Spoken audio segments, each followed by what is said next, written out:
Hello guys, I am here with our March book club pick, and I am so lucky to say that I do have the Afterlight exclusive edition. This is my first month getting Afterlight, and it ended up being our book club pick. Can we look at these edges? And then let me just show you. I'm just gonna show you the Nikki book. Oh my god. She's so pretty. We have got pretty end pages, pretty front pages, and it is signed. But this is going to be a spoiler-filled reading vlog, and I am so excited about this. My bestie girl, Andrea, got the arc of this and gave it 5 stars, and it was, I think, her favorite read of last year. And so I'm very excited to get into this. People compare it to Sleepless in Seattle. I don't fucking know what Sleepless in Seattle is. I've never seen it. But let's see what this book is about. First off, it was blurbed by my girl, Sarah Adams, so we already know that it's going to be good. She said absolute magic lives inside these pages. Aiden Valentine has a secret. He's fallen out of love with love, which, as the host of Baltimore's romance hotline, Heartstrings, is a bit of a problem. When a young girl calls into the station asking for dating advice for her mother, the interview suddenly goes viral, thrusting Aiden and Heartstrings into the spotlight, or into the limelight. Lucy Stone thought she was doing just fine, but with all of Baltimore scrutinizing her love life, or lack thereof, she begins to question whether she's as happy as she thought. Maybe a little more romance wouldn't be such a bad thing. Everyone wants Lucy to find her happy ending, even the handsome, temperamental man calling the shot. But as the sparks start to fly behind the scenes, Lucy must make the final call between a radio-sponsored happily ever after or the man in the headphones next to her. So, you're gonna spoiler-filled get this baby read. Let's go. Hello friends. We are gonna start first time caller. I will be honest with you, I am in, I think, my biggest slump of the year. It is only March, so it's not like we're that deep into the year, but I don't know how much of this I'm gonna read today. I'm very upset with how long this book is, if I'm being honest with you. Did not realize it was over 400 pages, but I am craving a romance, so that leads me to believe that this may be just what I need, and it is blurbed by Sarah Adams, who's one of my go-to authors to get me out of a slump. So far this month, I had a DNF. I didn't have any DNFs last month. I've had a DNF. I've had a lot of 3-star reads, and a lot of them are like, I don't do like 0.25 or 0.5, mainly just because not every platform, I'm looking at you, Goodreads, has the ability to do that, so I just do whole stars. But like, they're like low 3s and like low 4s that I've had so far this year, besides like the memoir. Like, the memoir that I've read this so far is like my second favorite book I've read this month out of the 6 books plus Wendy and F. And oh my god, I just want to be kicking my feet and be happy, okay? I think I am entering my romance mode. Both of these vlogs I'm going to reference should be up before this. I read a reading only romance books vlog, which I know is already up, and then I read a thriller version. And I've always claimed to be a thriller girl, however, I much preferred the books I read in the romance vlog. I think I'm very harsh on thrillers, and I'm very just like la-di-da, happy to be here with romances, so I hope that's the case with this. I'm not going to read right now. I think I need a break. I think Chris, my husband, is cooking himself food right now. It's not really like particularly warm out, but it is sunny, so I may see if she wants to go for a walk. I just need to get the frickety-dickety-dock out of here. But this will be what we start today. I'm gonna go take some pictures of the naked cover though, because it is so very pretty, because I do have the Afterlight exclusive edition. But welcome to book club, baby. Let's go. Update, y'all. I've read chapter 1 of First Time Caller, and so far we have our main character Aiden, and he is the host of the late night show called Heartstrings, where people can call in to get romance advice. However, he's going through some stuff. His mom is in remission from cancer, and the way he's wording it, it seems like, please ignore my pimple sticker, forgot that was on my face. From what he's saying, it seems as though this is like not her first time with cancer, and so he's just kind of struggling with life and in general, and doesn't want to talk about it. So his coworker Jackson, who I'm already obsessed with, And my friend Andrea said that the second book is about him. Makes him go to get breakfast with him and basically to like interrogate him for their boss to see what is going on with him because their ratings are down. He basically told, I think the wording was, he told somebody on air that they were a piece of shit. And Aiden goes, well, he was a piece of shit. And Jackson's like, you can't say that to people. So I'm already really, really liking it. I'm so excited. I've been in such a reading slump. And I read one chapter. And it was kind of a long chapter. It was over 10 minutes. And I am just so fucking happy that I loved it. But I did highlight one thing. So I'm going to like try to tell you guys what I highlight. But my highlight was, it feels like every time I get my hopes up for something good, reality comes swinging. I don't know how to be a hopeful person anymore. It's easier not to be. So that's what I highlighted from chapter 1, and I am so excited. It is dual point of view, and I love a dual point of view romance. So the next chapter is from Miss Lucy's point of view, who is our FMC, and I am just so happy. Like, do you ever just get a feeling? I don't know that this will be a 5-star book. I'm not getting necessarily 5-star feelings, but it's like I feel like the slump is lifting off, and I'm so happy. So happy. Okay, guys, I'm about to read some more First Time Caller. I'm literally on chapter 2, and I'm hoping to read maybe at least 25%. It's already 9:30, so we'll see how much I read. I feel like I'm still feeling a little bit slumpy, but I'm hoping that this book helps me out.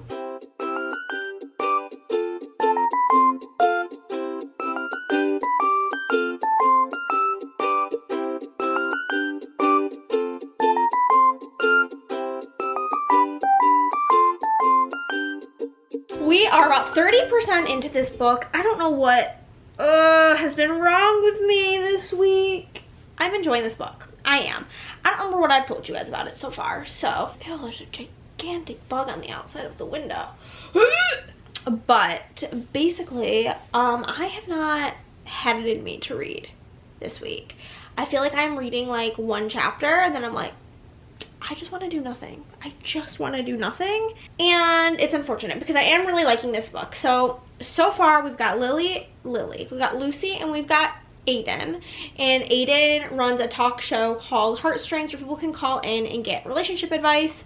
One evening, Lucy's daughter, I think she's 12, her name is Maya, she calls in the radio station to try to help her mom because she thinks her mom is lonely. And so far, loneliness has been like a really big overarching theme of this book, which I do think is very powerful because I do think that anybody, like everybody has felt loneliness at some point or another in their life. I feel like it's just part of being a human. And I did highlight this one part in the book. She's talking about like wanting to like get back into dating, and Aiden says, what would make you want to try dating? And she's like, I don't want to try. Then that's all right, I tell her, still grinning like an idiot. You don't have to do anything you don't want to do.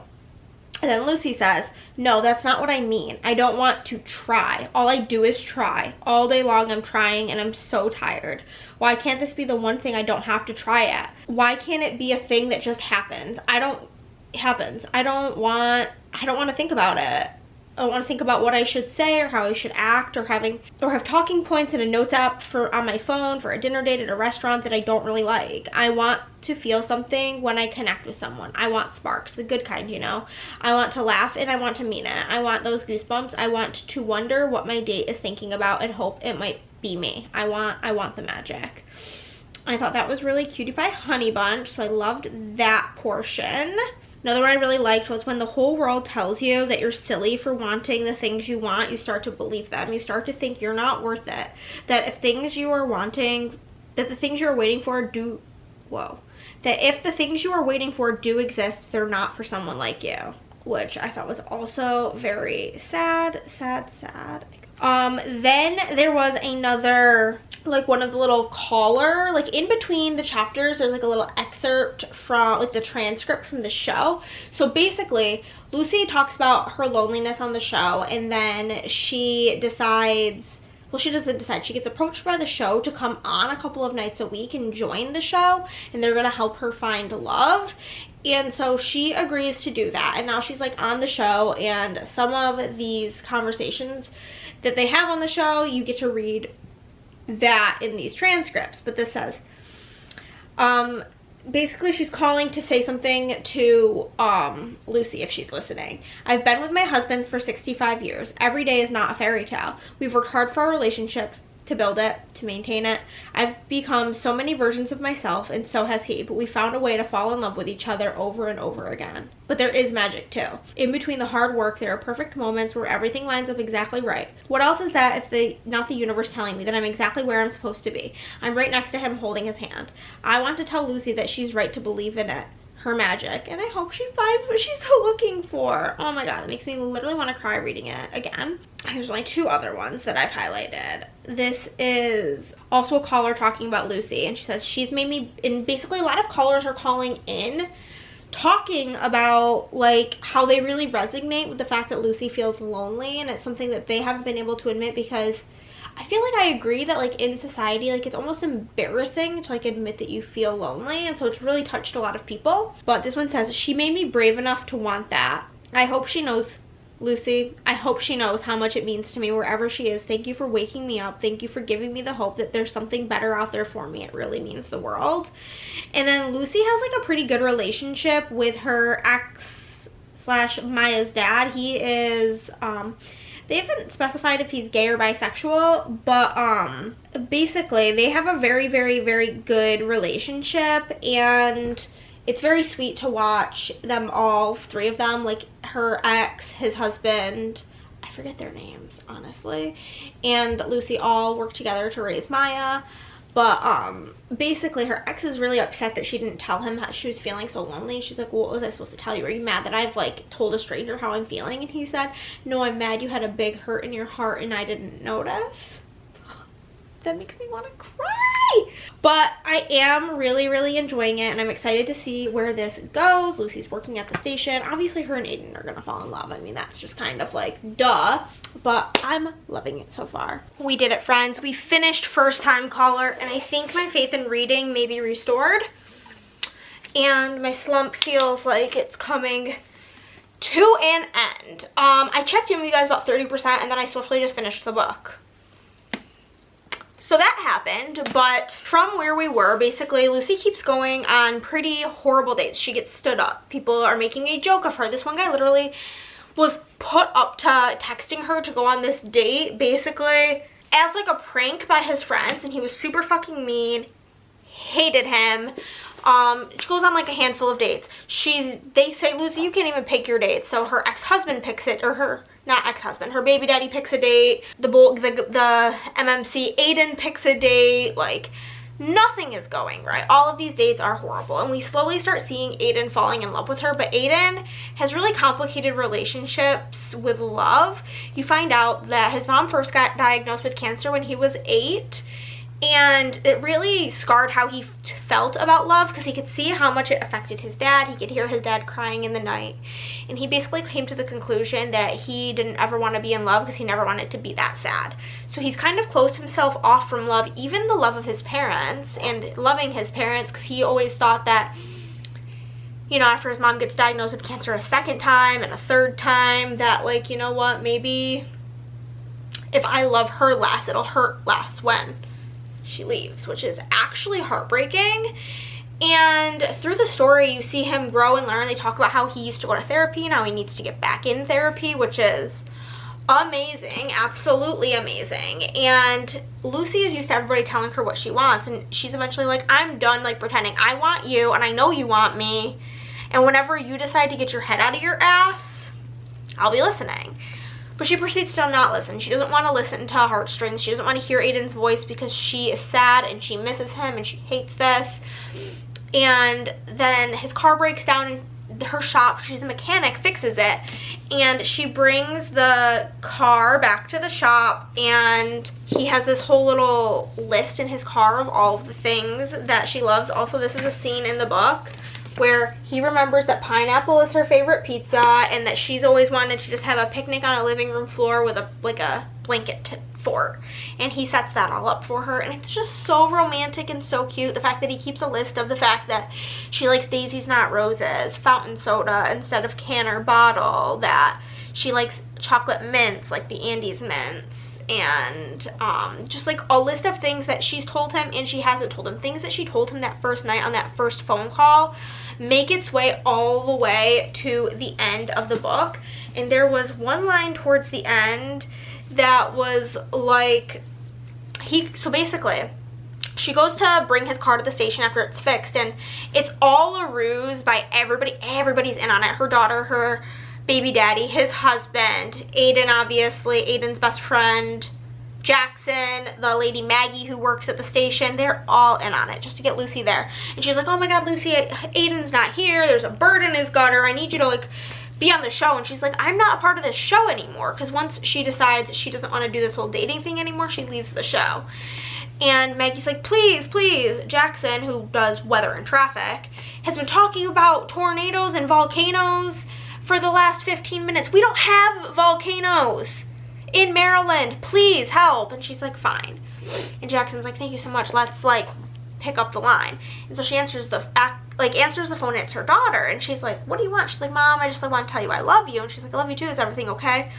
And she's like, yeah, but I have a friend who like has a problem that I need you to help with. And she's like, okay, like what's going on? She's like, but first, like I just need to tell you again, like I love you. And she's like, I love you too. And she's like, okay, just remember that. Here's my friend. And he goes, hey, my name's Aiden. I'm the first time caller and a long time listener. I literally have chills. Oh my God, it was so cute. That being said, you'd think I'd give it a 5, but I didn't. I gave it a 4. And why, you may ask? I will forever stand on, this could be 100 pages shorter, and a romance. I understand with romantasy, I don't really read romantasy, but I can understand romantasy being long because you have to build the world. On no planet did this need to be 450 pages. It just really didn't.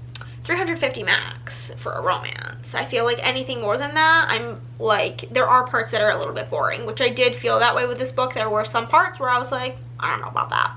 I don't know about that. So with that being said, we have given her 4 stars. She is a winner. Book club has been pretty much killing it all year so far. So if you do want to join, links down below. We will be voting on what we read for April, and you can even put in your suggestions. This is the book that I hope wins. I'm gonna resuggest it. I suggested it last month, but nothing was gonna beat this. This is what I really want to read next month. So even if you want to just join book club so you can vote for it for me, would be great. But that being said, thank you guys so much for watching, and I'll see you next time. Bye.